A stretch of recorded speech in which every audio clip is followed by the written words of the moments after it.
relativamente similar. Y acabamos con broncoscopía terapéutica, que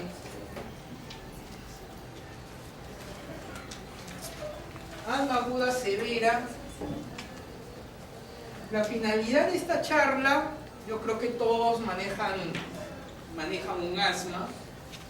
Supongo que todos, cuando les llega un paciente con asma, lo nebulizan. El objetivo básicamente de decirle cuánto le deben nebulizar, que supongo que todos nebulizan 5 o 6 gotas de fenoterol, 25 cc de suero fisiológico, es darles algunas pautas adicionales al respecto. El asma que se van a ver en emergencias va a ser sobre todo el asma severa. Y la definición de un asma severa es un incremento de la dificultad respiratoria, tos o sibilantes, con una disminución de flujo expiratorio que puede ser cuantificado en pruebas de función pulmonar. Esta exacerbación aguda del asma se va a caracterizar tanto por broncoespasmo como aumento de la inflamación de la mucosa bronquial.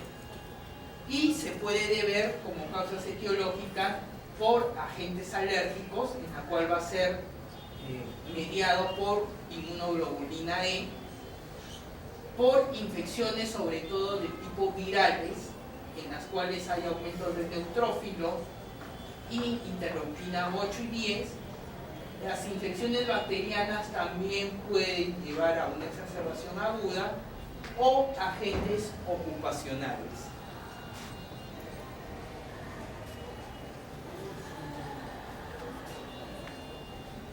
Los criterios para definir una exacerbación severa del asma es aquella en el cual el flujo expiratorio pico, medido por flujometría, esté entre el 33 y el 50% del predicho para el paciente.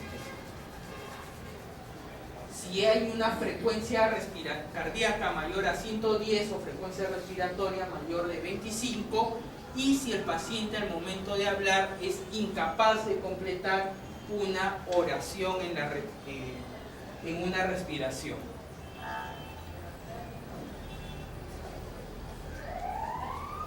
El siguiente grado de severidad del asma es aquel asma con amenaza de vida, en la cual se va a cumplir los criterios de asma severa acompañado de algunos de estos signos: una disminución del flujo expiratorio pico menor a 33, saturación menor a 92, que esté hipotenso, con un PCO2 normal, un tórax silente, que no haya ruidos respiratorios al momento de la ocultación, que eso que me indica que el bronquio está muy pero muy obstruido, que no hay pasaje de aire, y por ese motivo no hay ningún ruido al momento de la ocultación, que esté en bradicardia, arritmia, hipotensión, confusión o débil esfuerzo respiratorio.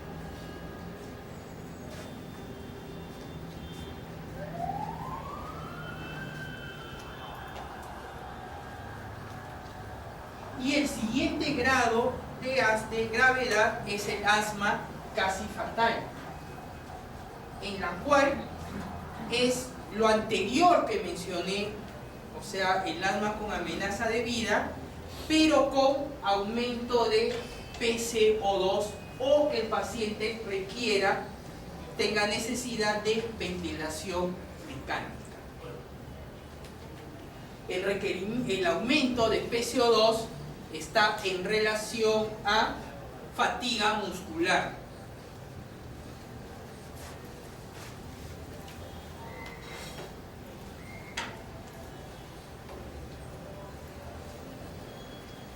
Un paciente acá, con todos estos signos de gravedad, sus músculos respiratorios todavía no se han fatigado. está hiperventilando, está con una frecuencia respiratoria bastante alta y por ese motivo compensa la acidosis que se está formando. Por ese motivo es de que su PCO2 es normal. El paciente en asma casi fatal, la musculatura respiratoria se agotó y empieza a hipoventilar. Por ese motivo empieza a retener CO2 y por ese motivo ese paciente va a requerir ventilación mecánica.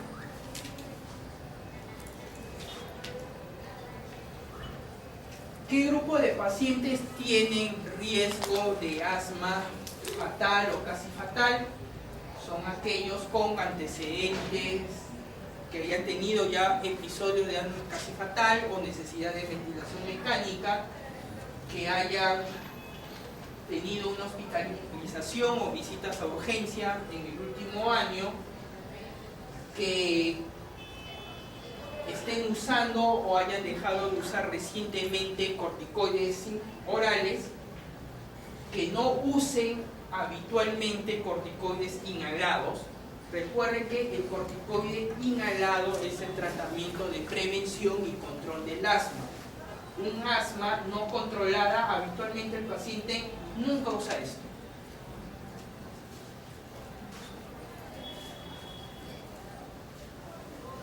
Es un paciente que tiene una dependencia a los beta-2 agonistas de acción corta y sobre todo de uso creciente. Hace un mes usaban 2 disparos cada 8 horas. Hace 2 semanas, 2 disparos cada 6. La última semana, 2 disparos cada 2 horas. Y ese día que vinieron, doctor, uso a cada rato, pero no siento alivio. Son pacientes que tienden a hacer resistencia a los beta-2 agonistas de acción corta, al salbutamol, lo que se llama taquifilaxia. Tienen historias de enfermedades psiquiátricas o problemas psicosociales, no se adhieren a un plan de tratamiento para su asma. Doctor, hace un año fui y me recetaron budesonide, pero no lo uso porque no lo necesito, porque no siento que me haga nada, y está su budesonide tal y cual como lo compró.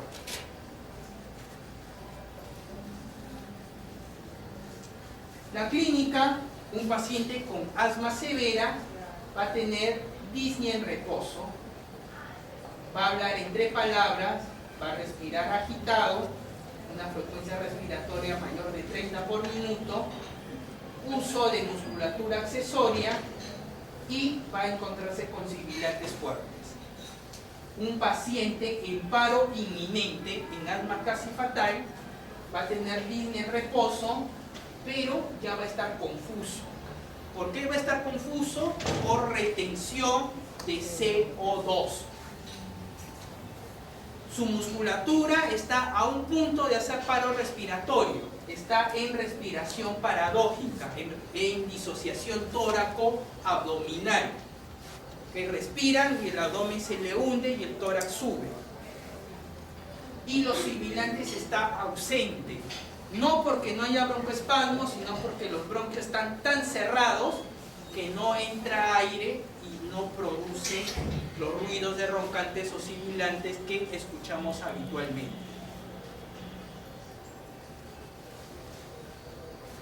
Un paciente en asma severa va a estar taquicárdico y en paro inminente en bradicardia. Pulso paradójico mayor a 25. En el paro inminente va a estar ausente, pero es por fatiga muscular. El flujo expiratorio pico por broncodilatador menor al 60%. PO2 en insuficiencia respiratoria. PCO2 hay cierta retención de dióxido de carbono. En el paro inminente este PCO2 va a estar mucho más elevado. Y la saturación obviamente en relación al PCO2 va a estar menor a 90. En un paciente con asma severo debo controlar la oxigenación por saturación. Si es que está en asma casi fatal, necesito medir el nivel de PCO2.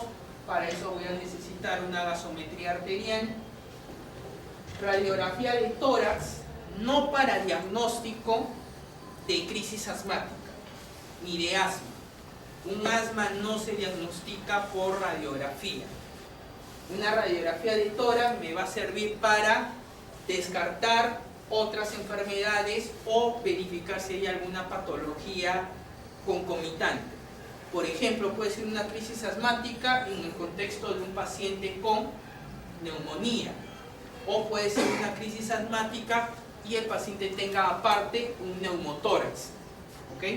Para eso me va a servir la radiografía de tórax.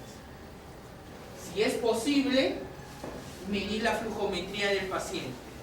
Eso también me va a servir como monitorización al tratamiento postbroncodilatador. Llego y el paciente hace una flujometría de 42 en comparación a su basal. Después que lo trato, vuelvo a repetir la flujometría, está en 70. Medición cuantitativa de su mejoría, por ejemplo. Y monitorización cardíaca, les mencioné que va a haber taquicardia, los pacientes pueden hacer arritmias o en asma casi fatal van a estar bradicárdicos. Tratamiento de una crisis asmática severa o asma casi fatal.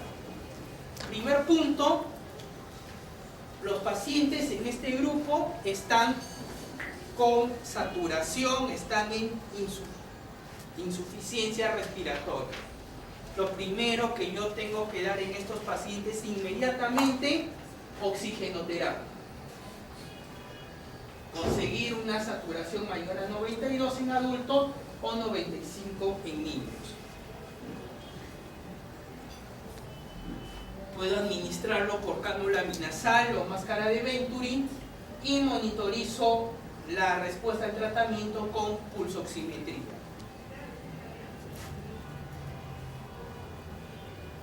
Segundo punto, administro beta-2 agonista de acción corta, ya sea en forma de nebulización como el fenoterol o ya sea en forma de MDI, es decir, en inhalador, por ejemplo, salbutamol o levosalbutamol.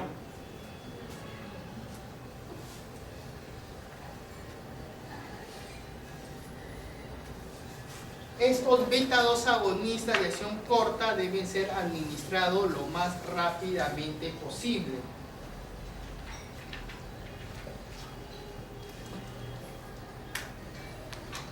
Y como repito ahí, son los agentes de primera línea para el manejo de un asma aguda. En un asma aguda, la condición fisiopatológica principal es broncoespasmo. Que hay inflamación bronquial es cierto, hay inflamación bronquial, pero lo principal que ya lleva a la descompensación aguda es el broncoespasmo. Por ese motivo, en crisis, beta-2 agonistas de acción corta son los agentes de primera línea.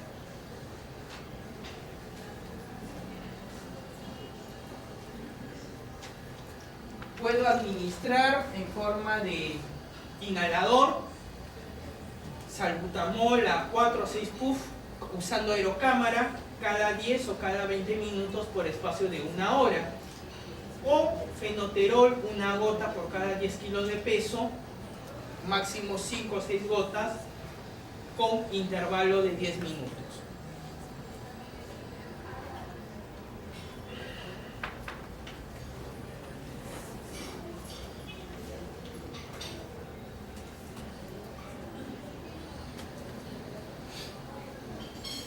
Ahora, hay algunas preguntas que hay que aclarar en cuanto al beneficio de los beta-2 agonistas de acción corta.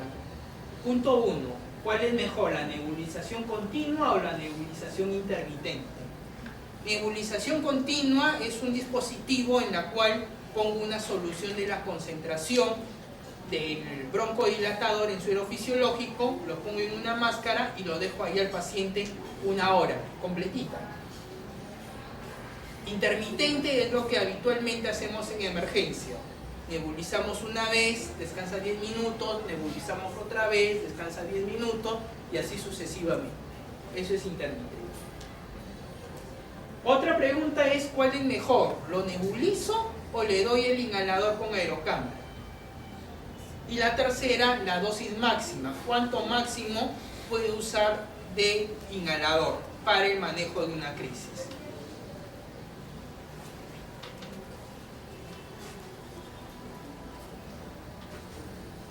Sobre cuál es mejor, nebulización continua o nebulización intermitente, se ha visto que ambos son iguales.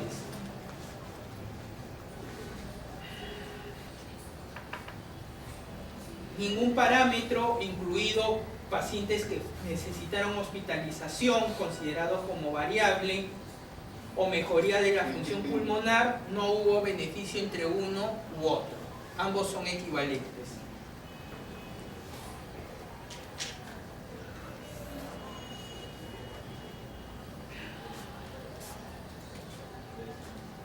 Sobre cuál es mejor, nebulización o usar inhalador con aerocámara.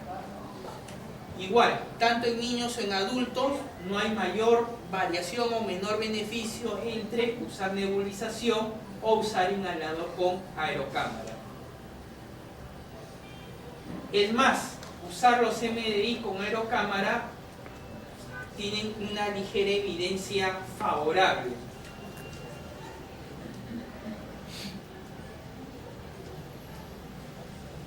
Aquí sí hay un punto que debemos considerar.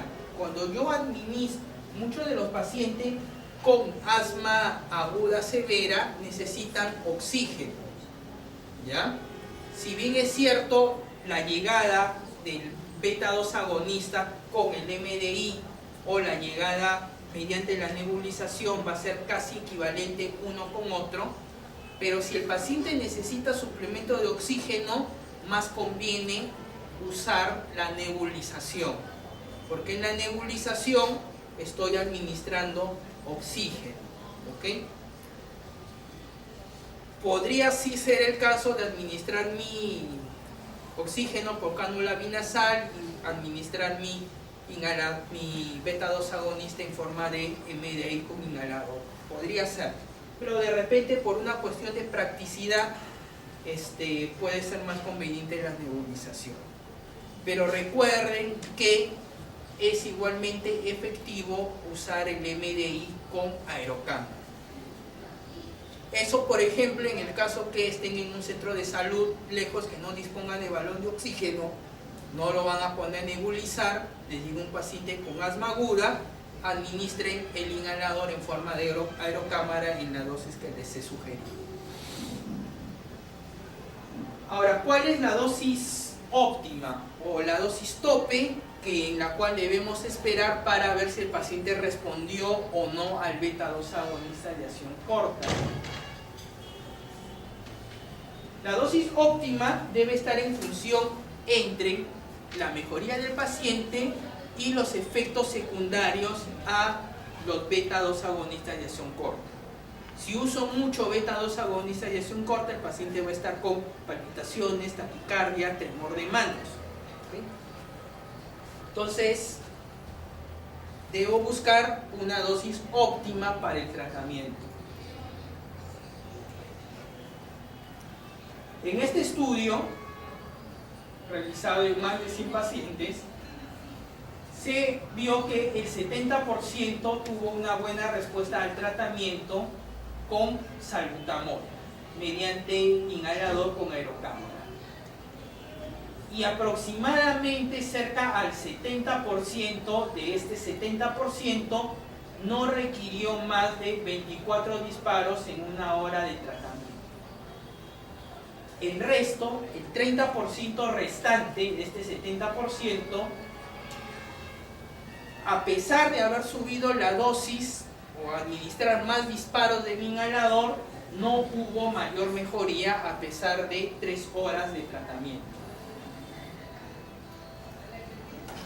Entonces se considera como dosis óptima usar 24 disparos en el lapso de 1 hora. Este estudio lo ven aquí, la mayoría mejoró con 12 disparos, un porcentaje más mejoró con 24 disparos, pero de ahí ya hubo menor mejoría en pacientes que usaron 36, 48, 70 hasta 72 disparos.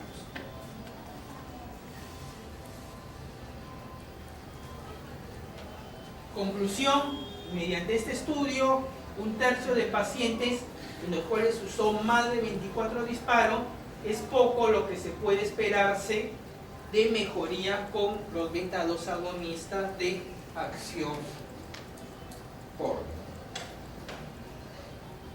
Conclusión hasta ahí: nebulización continua es semejante a nebulización intermitente. MDI es ligeramente superior a nebulización, pero si mi paciente requiere oxígeno, conviene la nebulización. Y dosis óptima, 24 disparos del inhalador. El otro medicamento que voy a emplear en crisis es la administración de anticolinérgicos. Por ejemplo, el bromuro de ipatropio. Si bien es cierto, su efecto broncodilatador es menor a los beta-2 agonistas de acción corta, sin embargo, puede usarlo como complemento. Usar salbutamol y usar bromuro de ipatropio. Y entre los dos juntos sí va a haber una acción sinérgica.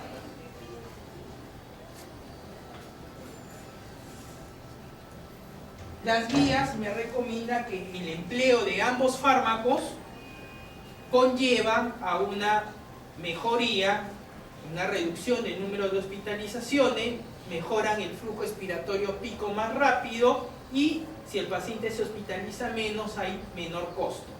Esto comparando bromuro de ipatropio junto con beta-2 agonista de acción corta frente a beta-2 agonista de acción corta solo.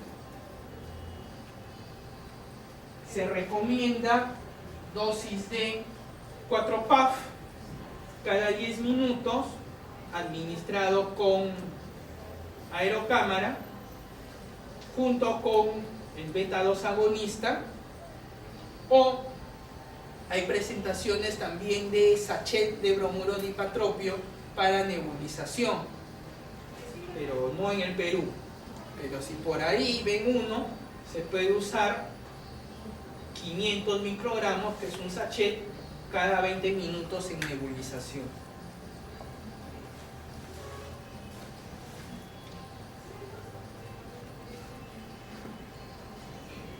Se recomienda su uso en casos de asma agudo, asociado, ojo, siempre asociado a beta-2 agonistas de acción corta.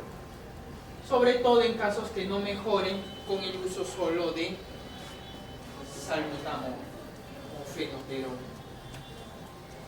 Los otros medicamentos que podemos usar son corticoides, ya que la inflamación está presente en todo paciente asmático.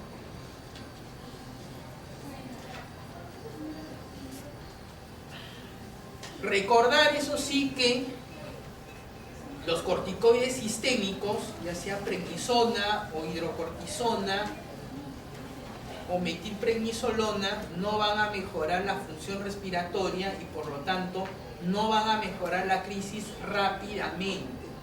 Demoran entre 6 a 24 horas para tener recién efecto sobre la función respiratoria.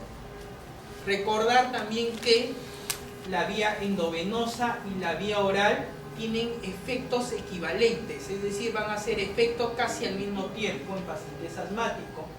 Y no está bien definido la dosis óptima o la dosis máxima referente a una rápida mejoría de la función respiratoria.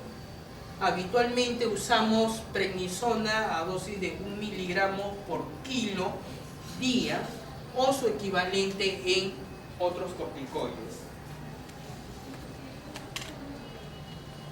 puedo administrar hidrocortisona, 200 miligramos cada 6 horas, o prednisona, 0.5 a 1 miligramo por kilo día de prednisona.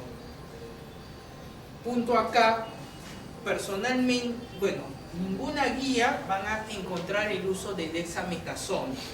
Sin embargo, en la práctica clínica emplean mucho la dexametasona en manejo de crisis aguda.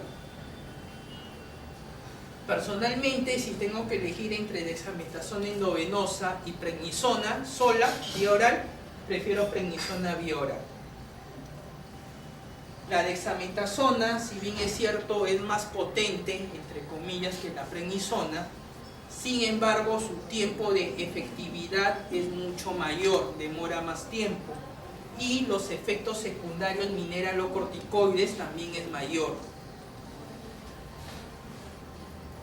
Doctor, por esa razón sería que la guía menciona más metilprednisolona también, por lo que es más Exacto, rápido, ¿no? metilprednisolona, hidrocortisona o prednisona. Son los 3 corticoides que mencionan las guías. Se recomienda su uso en todos los casos de asma aguda severa y un nivel de recomendación A. Usar corticoides inhalados, si bien es cierto, no van a mejorar la crisis rápidamente, sin embargo, se recomienda su uso, su empleo lo más rápidamente posible en las exacerbaciones agudas del asma. ¿Por qué? El empleo rápido de corticoides inhalados está asociado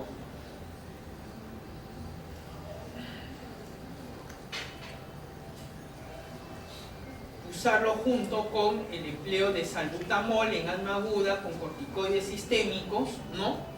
Y está asociado a menor número de hospitalizaciones. O sea, me llega el paciente de emergencia, ¿ok? Aparte de las medidas que estoy mencionando hasta aquí, debo inmediatamente que empiece su corticoide inhalado de inmediato. Ojo, no va a actuar inmediato, pero ese paciente va a ir mucho mejor y va a tener mayor riesgo de menor probabilidad que se hospitalice el paciente.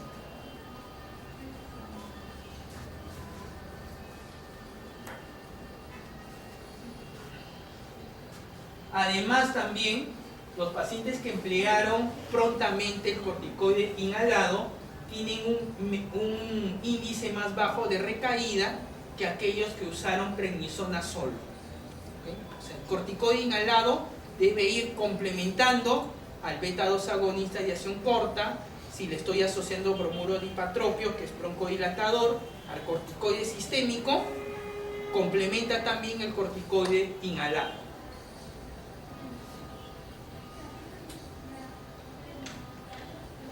Hay algunos estudios incluso que se basan en que se puede manejar una crisis con corticoides inhalados, es decir, se ha visto una equivalencia de 0.6 miligramos de budesonide cada 6 horas, se alcanza una cifra similar de 40 miligramos de prednisona oral diaria. Me refiero a concentración a nivel pulmonar, que es donde finalmente queremos que actúe el corticoide. Las metilxantinas, aquí tenemos a la aminofilina, solo es recomendado en aquellos pacientes que no respondan al tratamiento previamente mencionado. La dosis está aquí indicada y se recomienda en pacientes que usen aminofilina la monitorización sanguínea por los efectos secundarios que pueden haber. Sulfato de magnesio. No se recomienda su uso de rutina, solo aquellos pacientes que no respondan al tratamiento o aquellos pacientes con asma de amenaza de vida o asma casi fatal. Está asociado a un menor número de hospitalizaciones. La dosis aquí mencionada, 1.2 a 2 gramos endovenoso y pasarlo en 20 minutos por utrol. La adrenalina o epinefrina está indicado en aquellos pacientes con anafilaxis, con angioedema o laringoespasmo asociado a la crisis de asma. No su uso de rutina en todas las exacerbaciones de asma. Cuando les llegue un paciente a emergencia con crisis asmática, lo primero, administrenle oxígeno y mantengan una saturación mayor a 92%. Evalúen en qué grado de asma está, o sea, si es un asma severa o es un asma con amenaza de vida o es un asma casi fatal. Si fuera solamente un asma severa, salbutamol, bromuro de hipatropia, la dosis indicada aquí, cada 10 minutos con aerocámara, o lo ponen en forma de nebulización. Administren corticoides sistémicos y reevalúen en 1 hora. Si el paciente no mejora en 1 hora, lo recomendable es que pase a observación y hospitalización y continuar el manejo. Los pacientes en amenaza de vida y los asmas casi fatal, sobre todo son pacientes que van a requerir manejo en unidad de cuidados intensivos. Se debe emplear lo mismo, el mismo tratamiento, pero va a haber asociado tratamiento como por ejemplo el sulfato de magnesio que les mencioné, o son pacientes que van a requerir apoyo ventilatorio mecánico por algunos días, o ventilación no invasiva que también se puede usar en casos de asma severa, asma casi fatal o asma de amenaza de vida.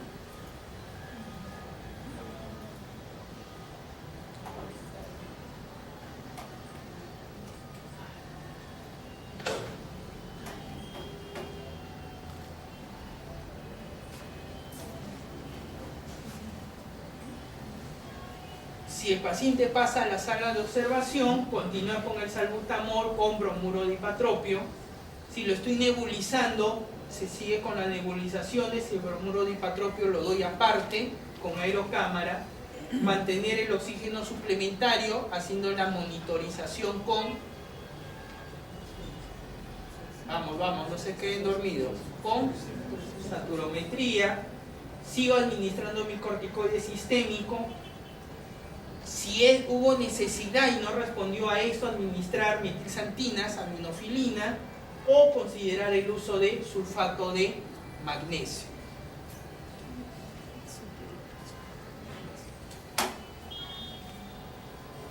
Muy bien, señores. Son las 5:40, hacemos un receso de 5 minutos. Aprovechen para ir al baño, refresquense algo.